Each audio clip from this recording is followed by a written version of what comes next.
Vi ste, gospodine Kučukaliću, poznati sudu i braniocima i strankama, tako da nećemo se baviti vašim ličnim podacima danas, s obzirom na tu činjenicu.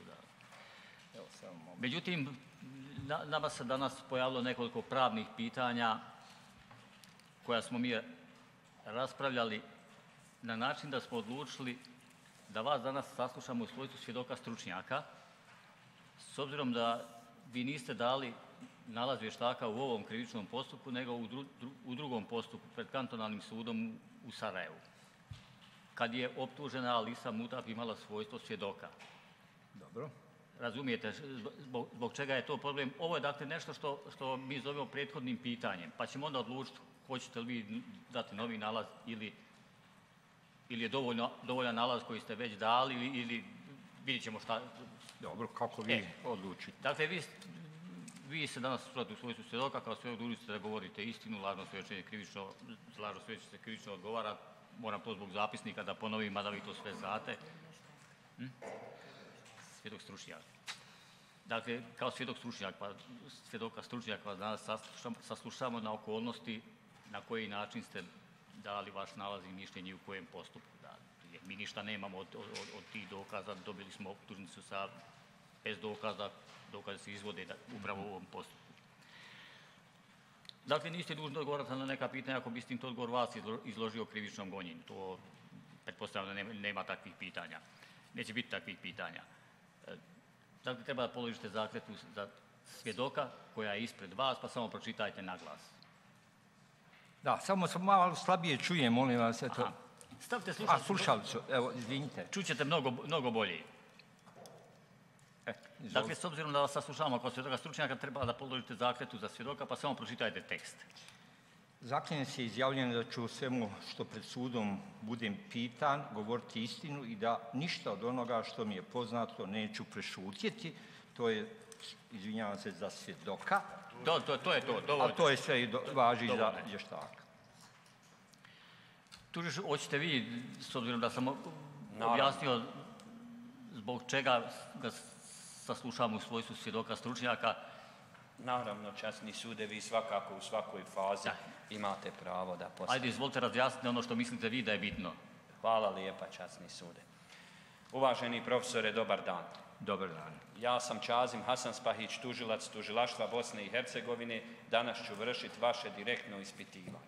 Kao što vam je uvaženi predsjedavajući vijeća istakao, vi ste stručni svjedok na okolnosti izrade nalaza u krivičnom predmetu kantonalnog tužilaštva kantona Sarajevo, broj T090KTA 00987116 Sarajevo 3.3.2016. godine. Imate li taj nalaz pred sobom? Imam.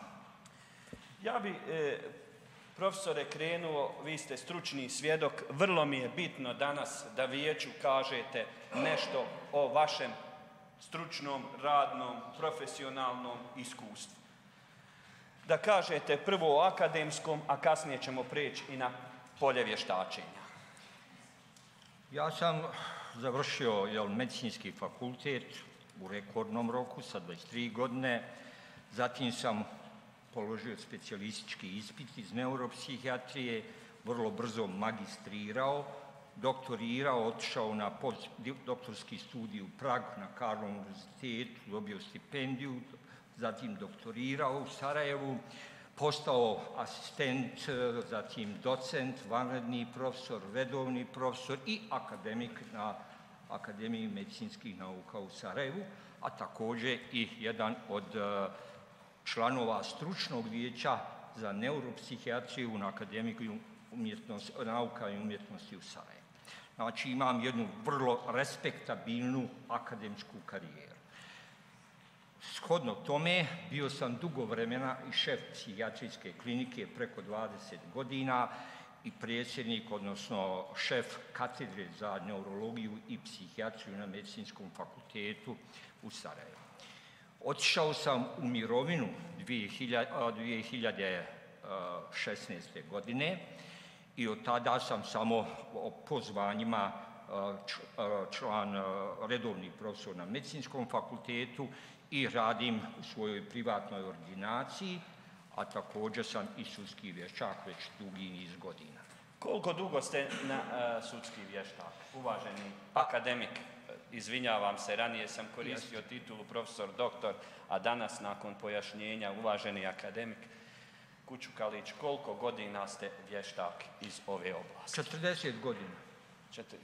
Možete li okvirno reći koliko ste nalaza i pred kojim sve sudovima sačinili, postupali, branili, kako se već izražava? Nisam vodio evidenciju o broju, ali je bilo ogroman broj sudskih vještačanja za 40 godina na svim sudovima u okviru Bosne i Hercegovine. U okviru svog akademskog iskustva, da li ste bili mentori za izradu doktorskih disertacija, magistarskih radova iz oblasti neuropsihijatrije pri Medicinskom fakultetu Univerziteta u Sarajevu? Kako ne, kao šef katedre na Medicinskom fakultetu bilo koji magistarski ili doktorski rad morao je imati moju verifikaciju i saglasnost za odbranu, a u većini njih, tih doktorskih i magistarskih radova, bio sam ili predsjednik ili član komisije.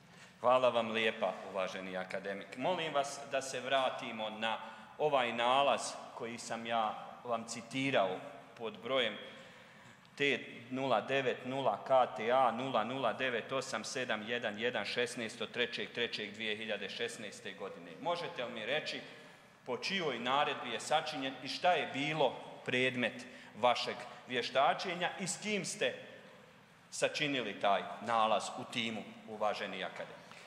Naredba je došla od kantonalnog tužilaštva u Sarajevu po kantonalnom tužiocu Čato Merisu, koji je po naredbi predložio i naredio da se formira tim u sastavu profesor Kučukalić, profesor Alma Bravo Mehmedbaš, klinički psiholog Elvedina Dervović, sa zadatkom da se izvrši timsko vještačenje svjedoka Mutapa Lise, rođen je 13.5.1996. godine, da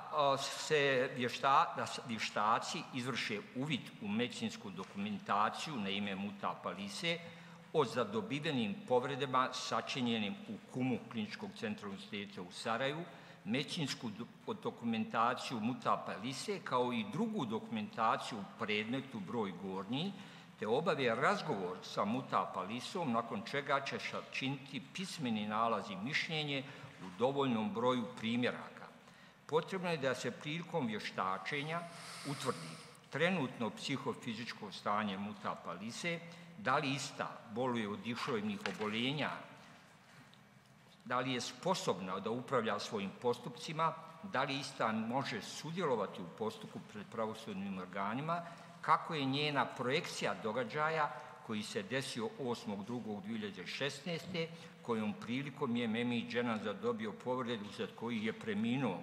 Da li se njen iskaz koji je dat u prostorijama MUP-a kantona Sarajevo 10.2.2016. na okolnosti događaja može uzeti kao vjerodostojan, odnosno da li postoje elementi koji bi doveli u sumnju istinitost njenih navoda, te da li je osoba sklona laganju, kakav je njen odnos prema bivšem momku Ploskić Mirzi, te njen odnos prema preminulom Memi Dženanu.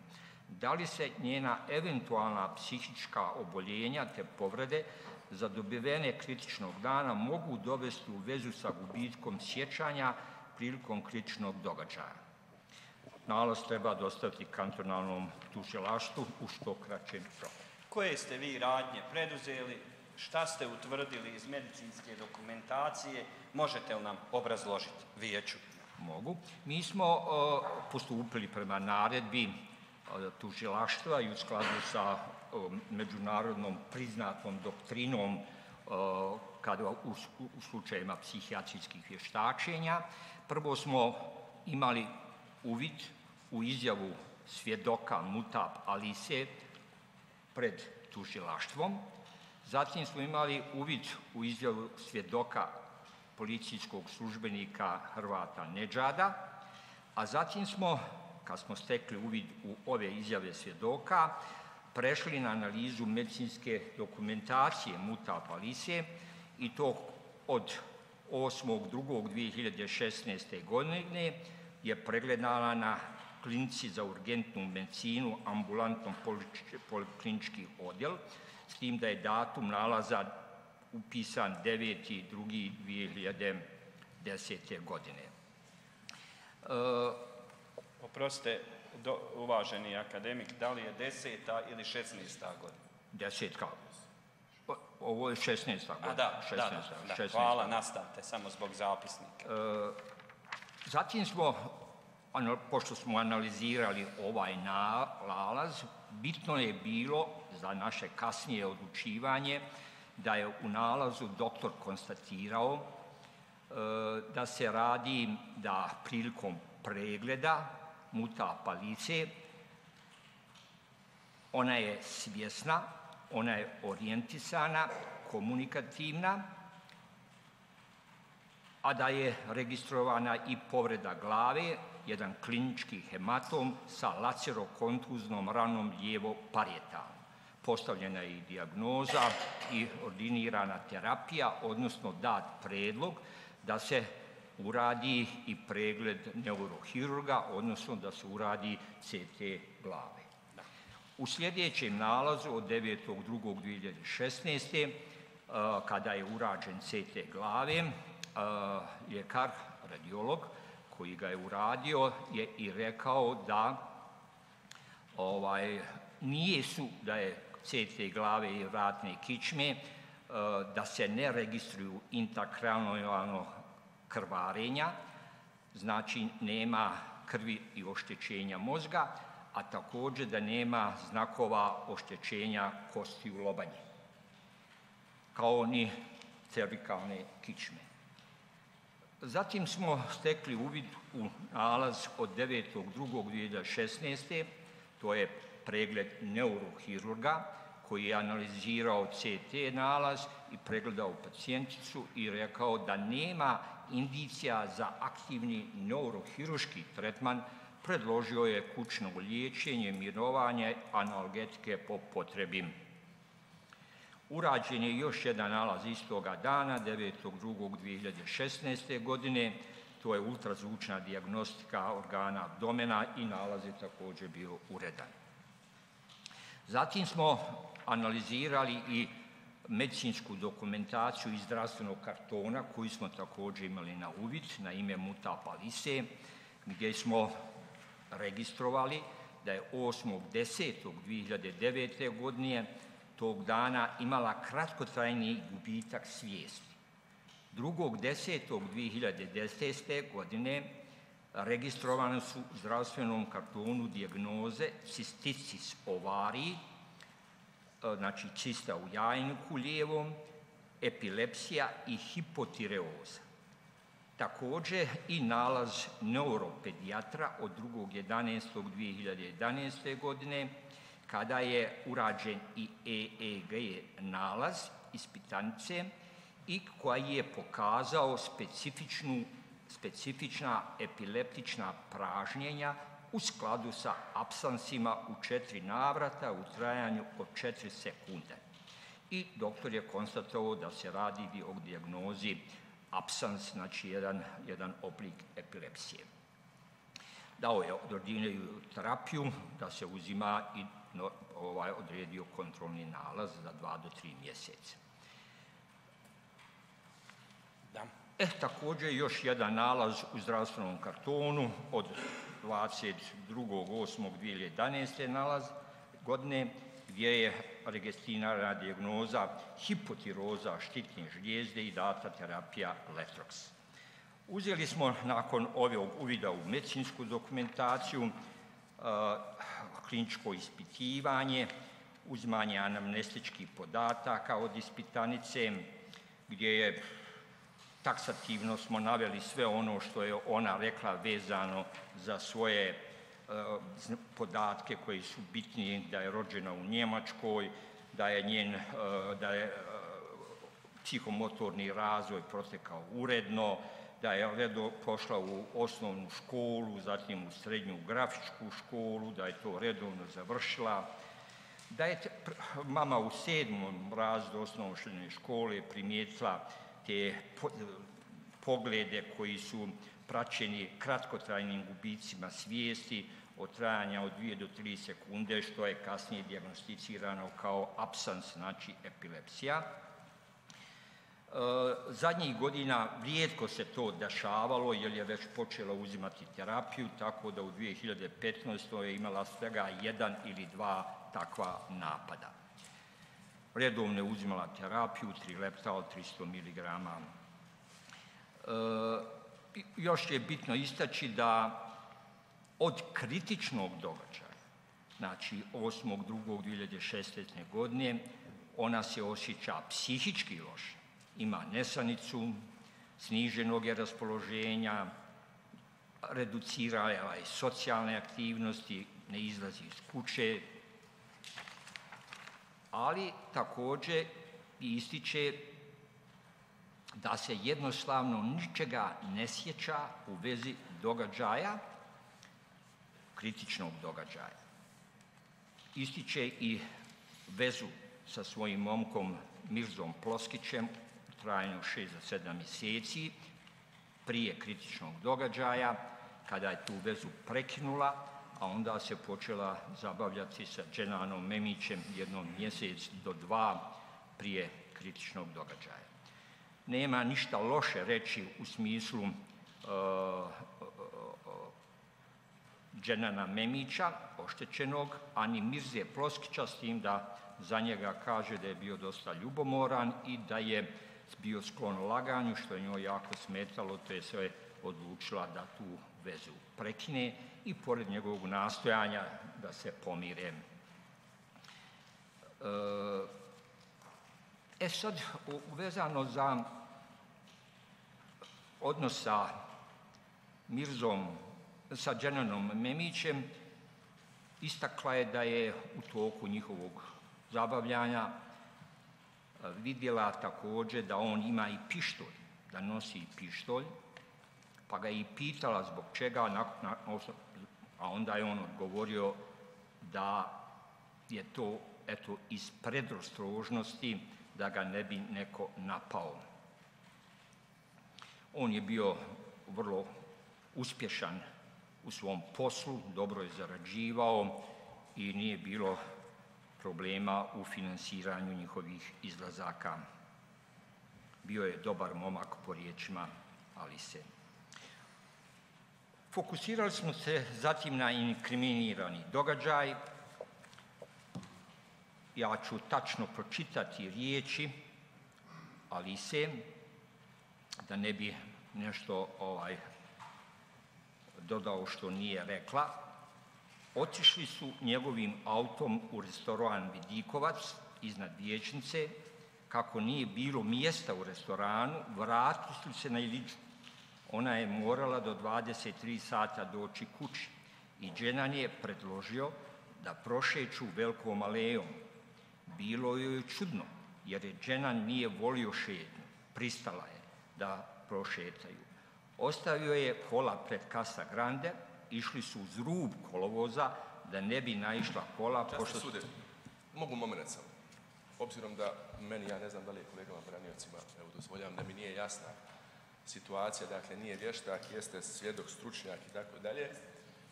Sad slušamo vještačenje, dakle od početka do kraja. Imamo drugi problem što se očigledno uvodi iskaz, navodni iskaz Alise Mutap. I sad, evo, na zapisnik procesno mi zaista nije jasna situacija. Nemojte, branioče, ne znam šta želite da kažete. A evo, želim da kažem da ne znam je li sad ovo iznošenje vještačenja ili nije, je li on ovdje danas u svojstvu vještaka ili svjedoka stručnjaka, plus čita se kompletan nalaz, a čita se i navodni iskaz Alise Mutap, dakle gdje smo bili, gdje smo stajali, u što smo gledali i tako dalje. To ne bismo dozvolili drugom svjedoku. Advokat bi ustao i rekao prigovor, nećemo prepričavati ono što je rekao drugi i tako dalje. Sad mi nije jasna situacija. Svjedok je stručnjak i govori o tome na koji način je proveo vještačenje. Mi ćemo odlučiti da li to obuhvata sve ono što je relevantno u ovom našem postupku i da li ga treba saslušati ponovo kao vještaka. Ok, to mi nije bilo jasno, ja sam na zapisnik rekao što sam imao, hvala. Hvala vam. Možete nastaviti. Evo, ako nije u ovom momentu zgodno da čitam njene riječi, Vi nastavite izlaganje kako ste započeli. Ostavio je znači kola pred Casa Grande, išli su uz rub kolovoza da ne bi naišla kola, pošto se boji kola od kada je u 6. godini sa bicikla podletjela pod kamion. Nije čula nikakve zvuke auta, bilo je osvijetljeno. Možda su prešli oko 50 metara i najedanput je pogledala u Dženana da mu nešto kaže i zadnje čega se sjeća je da se njegova glava trese. Dalje se ničega ne sjeća, ni hitne pomoći, ni policije, ni šivanja njene rane na glavi, tek je došla sebi u 2 ili 3 sata ujutro u kliničkom centru, kada su joj rekli da može ići kući. Pitala je tada za Dženana, rekli su joj da mora na operaciju. Ne zna da li su ih kola udarila ili neka osoba od pozadi u glavu. Kasnije je kroz nekoliko dana sanjala zelena kola i muškarce koji ulaze u zelena kola i njoj se cinično smije, a kosa mu je bila razbarušena. Ali to je bio san. Ne zna tko bi ih mogao udariti. Želi li se sjeti, pošto je ona oštećena, mogli su i nju ubiti. Misli da bi joj pomogla hipnoza da se sjeti, ne sjeća se niti hitne pomoći. Konfrontirana sa podatkom da je mahala policiji i tražila pomoć na cesti, izjavljuje da se ničega ne sjeća. Mi smo... Nastavite vi. Eto, dalje je uradio svoj, ja sam uradio i kolegica Bravo, smo uradili procjenu psihičkih funkcija koje smo dali u svom statusu. Možete li ih navesti, molim vas? Evo, pročitat ćemo: urednog izgleda i držanja, blago povišene anksioznosti, bistre svijesti i uredne orijentacije, verbalni kontakt se bez teškoća uspostavlja i održava, na postavljena pitanja daje izravne odgovore, mišljenje po formi i sadržaju uredno, bez poremećaja opažanja, pamćenja, pažnje, osnovno raspoloženje blago sniženo, afekt u skladu sa sadržajima izlagana, prosječnih je intelektualnih sposobnosti.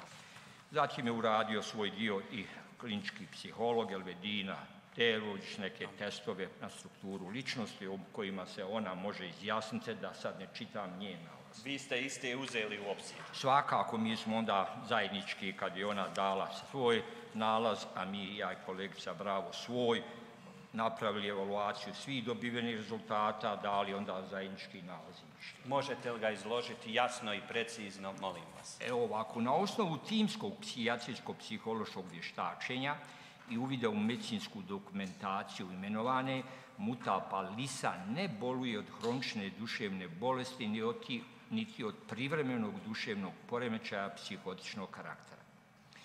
Ispitanica je prosječnih intelektualnih sposobnosti, ne prezentira karakteristike poremećaja ličnosti, posjeduje medicinsku dokumentaciju o registriranoj epilepsiji od koje boluje, tip absans. Napadi su bili učestali u jednom periodu vremena, a onda uz terapiju su se reducirali. Učinjeni EEG nalaz pokazuje specifičnu epileptična praženja u skladu sa absansima u 4 navrata, što potvrđuje zajedno sa kliničkom slikom i dijagnozu epilepsije. Također ima i hipofunkciju štitne žlijezde. Pod 2, u kritičnom događaju Mutapa Lisa je doživjela laku tjelesnu povredu, te u medicinskoj dokumentaciji konstatirano nagničenje glave i stezanje vrata, znači kontuzio capitis i distenzio coli, uz manju razderotinu potiljačnog dijela glave. CT mozga je bio uredan, kao i ultrazvuk unutarnjih organa. Otpuštena je nakon urađene dijagnostičke kući 9.2.2016. Opisane povrede glave, CT nalaz glave i medicinski pregled Mutapa Lise u Kumu nakon doživljenog napada, svjesna, orijentisana, komunikativna, adekvatno odgovara na postavljena pitanja, isključuju mogućnost organski uvjetovane amnezije, odnosno nesjećanja za duži period nakon inkriminiranog događaja. Po 3, u toku vještačenja se registriraju simptomi psihičkog stresa koji su u vezi sa kritičnim događajem i naknadnom reakcijom okoline, registrira se porast anksioznosti kod ispitanice, nelagoda, strah, depresivni simptomi, sumnjičavost, interpersonalna osjetljivost, intruzivna nametajuće misli i emocije povezane sa stresnim doživljavanjem, te konverzivne reakcije. Nakon preživljene psihološke traume moguće je da se mutapa lisa ne sjeća pojedinih detalja traumatskog događaja koji su visoko traumatizirajući, bolni i neprihvatljivi za njenu ličnost, koji se mogu potisnuti iz sjećanja, međutim prisutno kompletne amnezije za taj period koji nudi mutapa lisa je nevjerodostojan. Da samo malo pojasnim. Može. Tu bi se radilo o nekoj psihogenoj amneziji. Psihogena amnezija uvijek je dilema. Da li se radi o nesvjesnom potiskivanju bolnih sadržaja koji su zastrašujući za njenu ličnost, za njenu svijest i ona to postiskuje u nesvjesni dio psihe da bi se oslobodila tog straha. Ili se radi o svjesnom potiskivanju u smislu davanja drugog iskaza. Da. Dakle, psihičke, još ću da kažem da ta psihogena amnezija, ako je postojala, ona je fragmentarna samo za određene sadržaje i kratkog trajanja.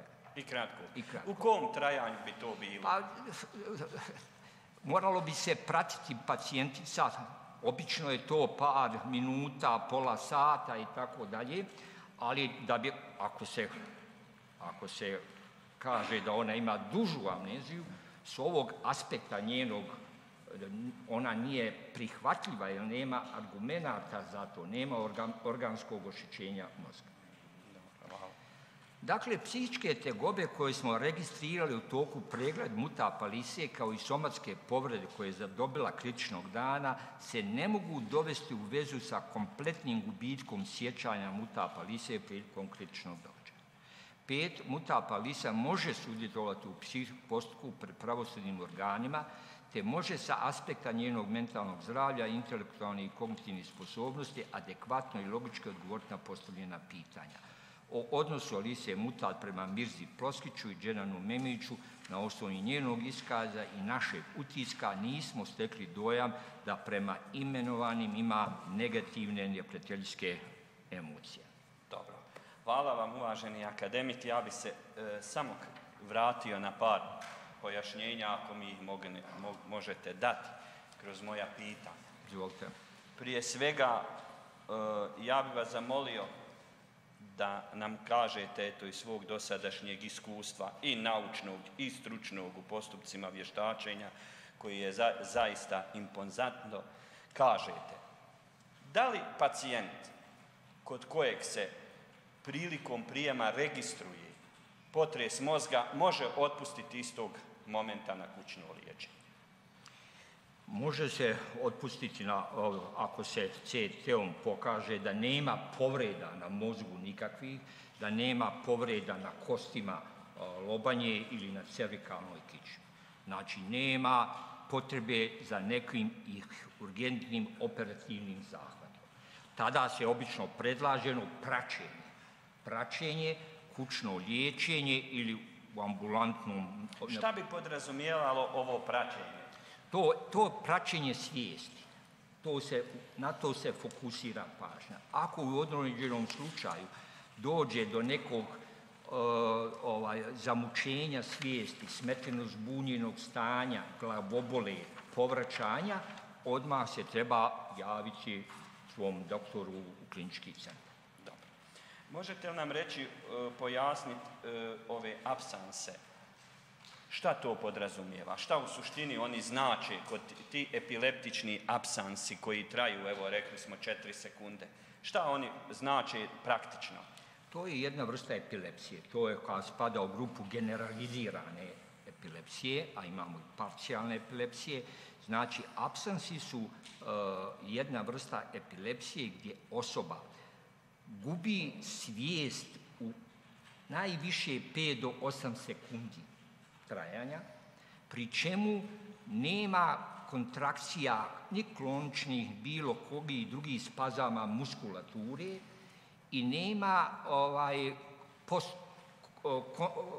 jednog konfuznog stanja koje prati, ne znam, epilepsije tipa Grand Mal. Odsustvo je konfuznog stanja. Odsustvo, znači samo nesjećanje, gubitak svijesti u periodu od 5 do 8 sekundi, što je teško i prepoznati i poslije tog povratka ponovu svijesti, ona nastavlja svoju aktivnost. Ako je s nekim pričala, ona se ponovo uključuje u razgovor, tako da mnogi i ne primjećuje to njeno kratkotrajni gubitak svijesti od par sekundi. Ja sam, ako sam vas dobro razumio, ova klinička, kako ste se izrazili, amnezija i dva vida, ako je lažna, ako je ova... To je psihogena amnezija. Psihogena amnezija, da ponovimo kod toga. Koliko ste rekli u praksi ona traje? Gledajte, ona je prvo, na osnovu, rekao sam vam, vrlo je ovo bitno, ne možemo tačno i precizno vidjeti da li je to odrediti, nema instrumenta, da li je to nesvjesno bježanje u onaj dio psihe da bi se osoba zaštitila od vrlo bolnih, stresnih događaja. Ovdje ih je bilo. Da. Bila je mrtva glava, voljene osobe i tako dalje. Bolan jedan sadržaj. Pogotovo slijedi sudski proces. Znači, niko od nas to ne bi baš lako prihvatio i o tome razmišljao. Osobe koje nemaju te dobre mentalne kapacitete, onda pokušavaju te neugodne traumatske događaje potisnuti u nesvjesnim mehanizmom, da se o tome ne razmišlja. I onda se toga ne sjećaju. I to, ako se to desi, a onda to traje kratko. I ta nesjećanja su fragmentarna, nisu globalna, nego za onaj bolne sadržaje samo. Ne možemo govoriti o nesjećanju od 12 sati do 2. Ne možemo ništa. Hvala lijepo. S druge strane sam rekao da to može biti i namjerno nesjećanje nekih događaja koje su bitne u sudskom procesu. Još jedno iz vašeg ugla metodologije koju primjenjujete. Kada vam za osobu za koju trebate procjenjivati neuropsihijatrijsko stanje, zavisno šta se traži, da li je opredjeljujući status osumnjičena osoba, svjedok, oštećeni ili tako dalje, da li primjenjujete, uvaženi akademik, identičnu terminologiju, evo da otkrijete ove zadatke koje ste imali prilikom naredbe kantonalnog tužilaštva? Da li je bitan status osobe u sudskom postupku na vašu metodologiju rada i primijenjene metode? Mi koristimo uvijek istu naučno priznatu, međunarodno priznatu tehnologiju koju smo se educirali kroz studije, kroz subspecijalizacije iz psihijatrije i ne može se odstupati od te metodologije. Hvala vam lijepa, uvaženi akademik, hvala lijepa, časni sude, tužilaštvo nema više direktnih. Veljeci, prvo optuženih. Dobar dan, radi zapisnika još jednom. Dobar dan. Dobar dan. Ja ću nazvati svjedokom. Evo, svjedok. Moje ime je Goran Draguš, mi se poznajemo iz drugih predmeta. Ja ću vam, sad je pitanje, dakle, postavljam pitanje svjedoku, je li tako? U redu. Možemo li se vratiti na jedan trenutak na vaš nalaz i mišljenje? Da. Samo par stvari da razjasnimo koje smo preskočili, vjerovatno niste vidjeli i tako dalje, slučajno, naravno ništa ne aludiram. Da se vratimo na stranu 3, paragraf 1. Dakle, odmah gore na početku stranice 3. Samo da razjasnimo da li...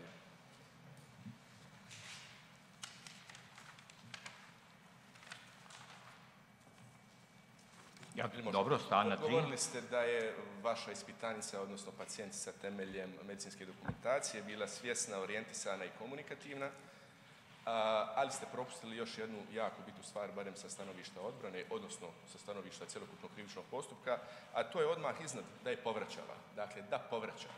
Da li ćete se složiti sa mnom da to stoji u vašem nalazu mišljenja? Stoji. Dakle, to smo propustili u redu.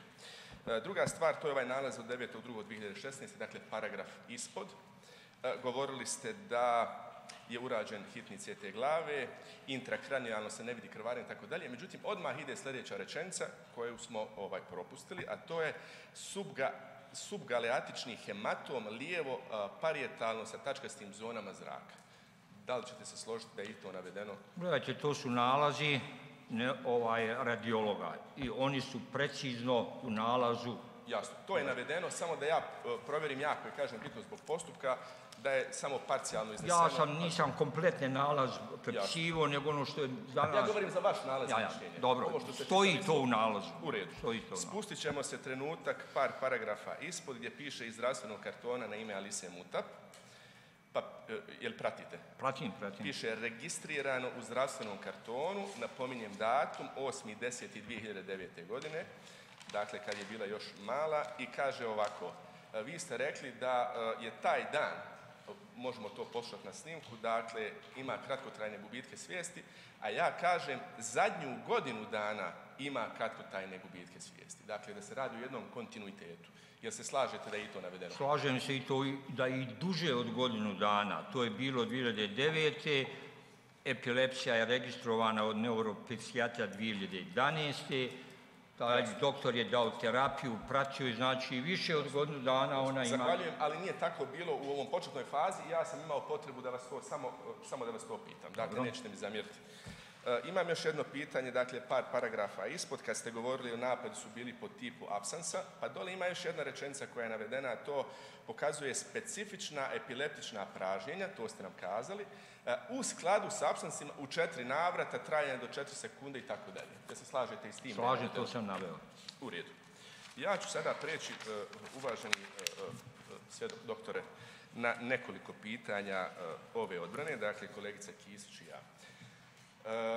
Ovako, da li ste vi kao vještaci, dakle kao tim vještaka, ustanovili potres mozga kod Alise Mutap, tada ispitanice, obzirom da je, evo prema ovome što mi imamo iz medicinske dokumentacije, imala sve simptome potresa mozga. Ja ću vas spomenuti, zbog toga smo se vratili na povraćanje, na povredu glave i gubitak svijesti odmah nakon povrede. Dakle, to nam asocira na neki potres mozga. Da li ste vi to utvrdili temeljem ovih Svakako, mi smo prihvatili dijagnozu, zvaničnu dijagnozu doktora koji su pregledali neposredno nakon, znači, traume glave, pregledali su pacijenticu u ustanovi medicinskoj, tačno procijenili njeno psihičko stanje u momentu nakon te povrede, uradili CT mozga prema propoziciji, pravilima, stekli uvid da nema promjena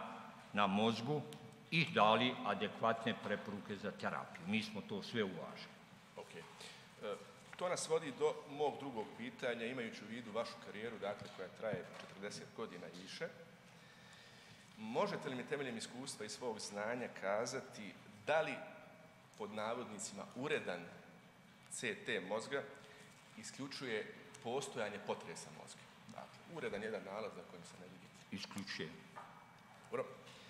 Ako vam ja kažem, svjedok, da je potres mozga funkcionalni poremećaj koji kao takav ne dovodi do strukturalnih promjena, da li bi to bilo tačno?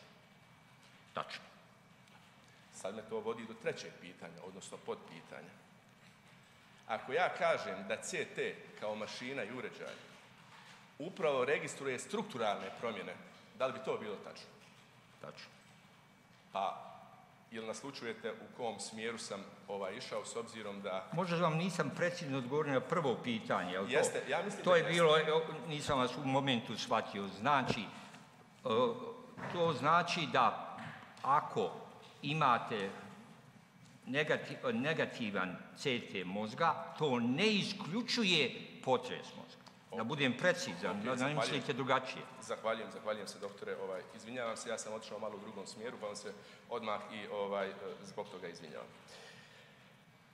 Doktore, temeljem vašeg iskustva, dugogodišnjeg, vašeg znanja, brojnih pacijenata, šta bi prema vašem mišljenju, dakle, onako okvirno, Šta to konkretno isključuje totalnu amneziju? U kojem slučaju? Pa evo, recimo, ako se govori da je neko imao amneziju i tako dalje, gdje ćete vi 100% u kojoj situaciji, ćete reći, postoji konkretna situacija zbog koje možemo isključiti da je bila amnezija? Ako je ovi nalazi, znači CT mozga, potpuno uredan, ako pacijentica kaže i opisuje kako se desio događaj, kakva je to bila povreda, da li je da ona nije imala, mogla imati bolove, mučninu, nagona, povraćanje, vrtoglavicu i tako dalje, a ne mora to imati. Znači, ako nije ni to imala i ako se sjeća događaja i opisuje događaja, to je znači, može imati znači potres mozga bez simptoma koji sam naveo. Doktore, zahvaljujem. Ja ću preći na sljedeće pitanje, iako ste vi djelimično odgovorili, ali bilo bi nam značajno. Da li je, opet temeljem vašeg iskustva i znanja, moguća pojava parcijalne amnezije kod određenog lica, ali evo konkretno kod ispitanice za kritični događaj?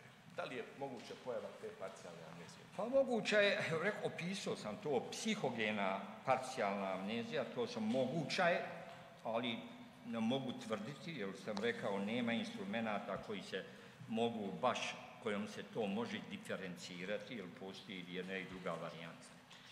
Znači, jedna, ali na osnovu analize ovoga svega što smo mi imali, što sam ja sad rekao, moguća je jedna kratkotrajna amnezija, to smo i rekli, od par sekundi za određeni par minuta, za određene događaje, ali uglavnom vezano za moment povrede i neposredno na kratki dio prije povrede.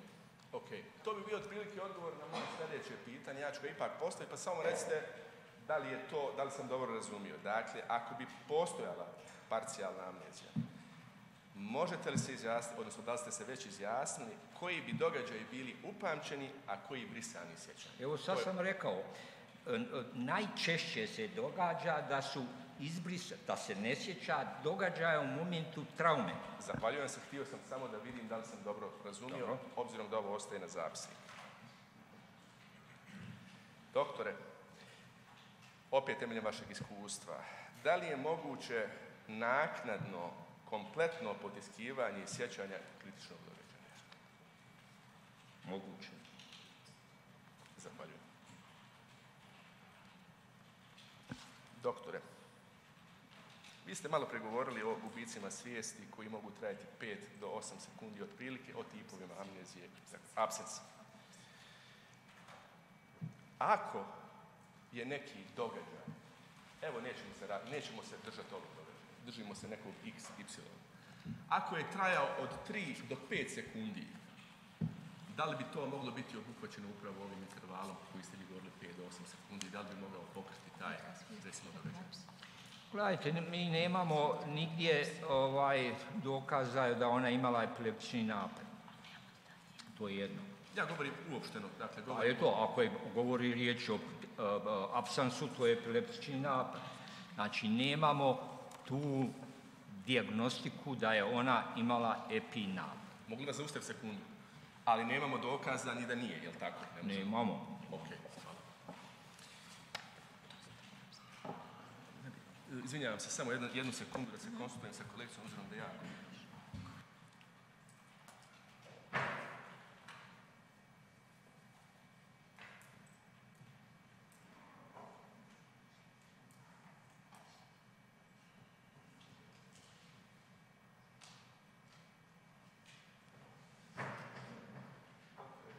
Jedno pitanje uz asistenciju mojih dragih kolega, samo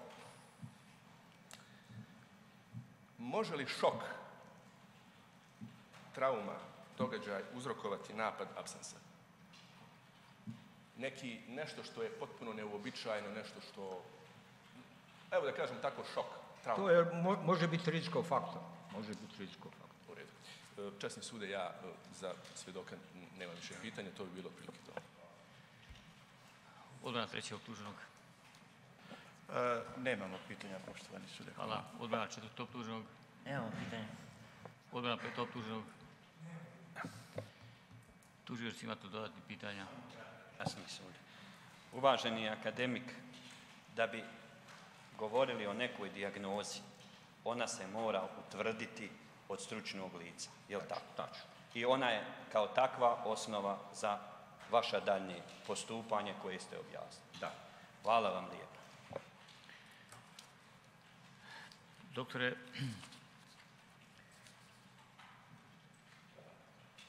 imajte u vidu ako vam postavimo neka diletantska pitanja da je to normalna stvar. Svakako Dakle, mi smo danas u jednom postupku u kome se Alisi Mutap, koju ste vi observirali kao svjedoka, stavlja na teret izvršenja nekoliko krivičnih dijela. Pomoć učiniocu krivičnog djela poslije izvršenja, sprečavanje dokazivanja i davanje lažnog iskaza. Vezano za tu optužbu, ovdje su provedeni neki dokazi u krivičnom postupku. Bilo je svjedočenja koja su govorila o njenom odnosu, stavovima u toku liječenja pokojnog Dženana. Moje pitanje je da li bi vama bilo od koristi da te neke činjenice vezane za Alisu ponovo razmatrate, da li bi to uticalo na eventualno vaš drugačiji nalaz ili da li bi bilo od koristi vama kao vještaku? Ono što je bio naš zadatak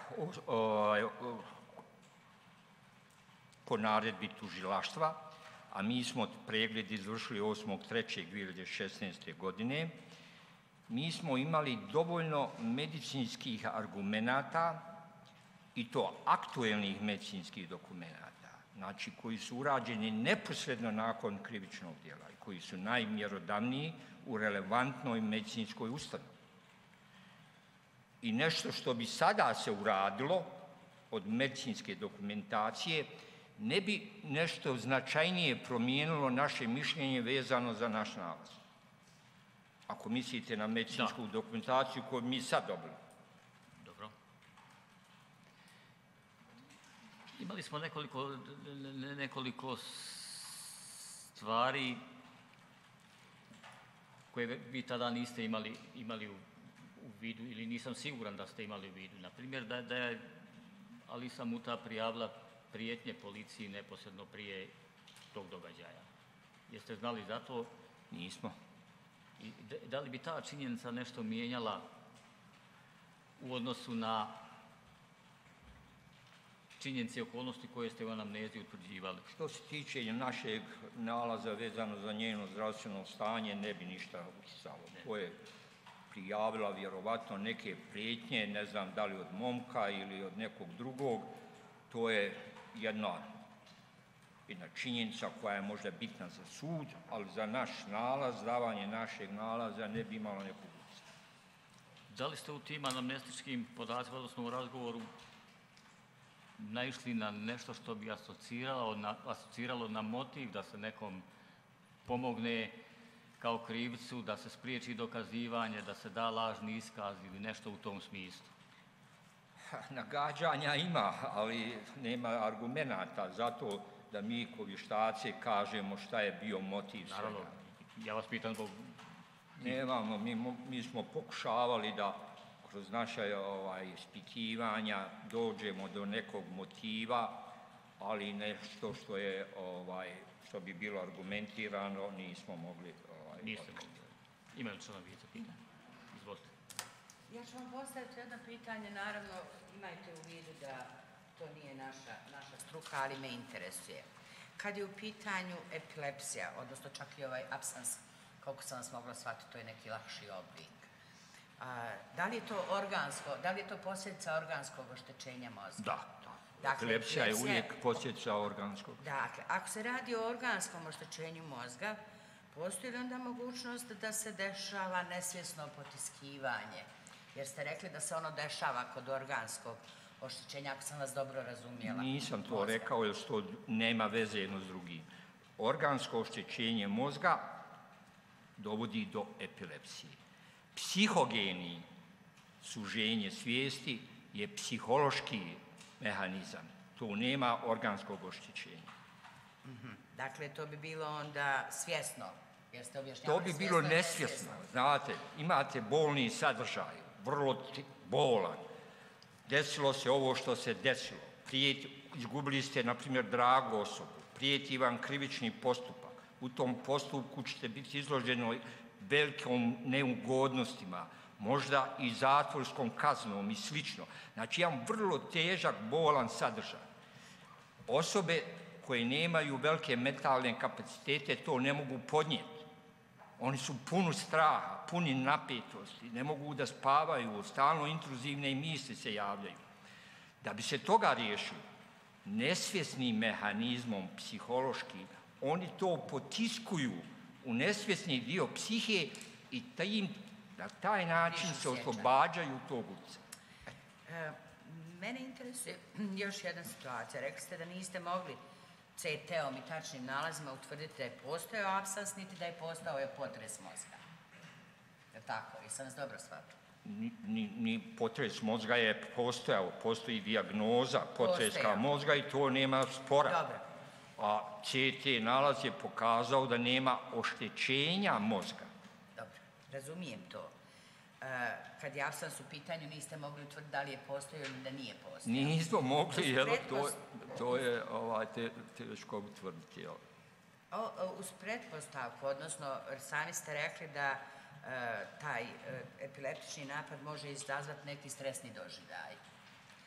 Uz pretpostavku da je postojao apsans plus potres mozga, jeste li analizirali tu situaciju, da li ona može dovesti Pa analizirali smo, gledajte, eto, nesjećanja? razmišljali smo da li je u tom momentu mogao biti apsans. I taj apsans nema značaja za ovo naše mišljenje, i da je bio. To je 4 do 8 sekundi nesjećanja. A ona ima amneziju za čitav period od momenta udarca pa do 2 do 3 sata sljedećeg dana, ujutro. A na šta ste mislili, nisam onda dobro razumjela, kad ste rekli da postoji mogućnost kratkog perioda sjećanja, ali prije povrede?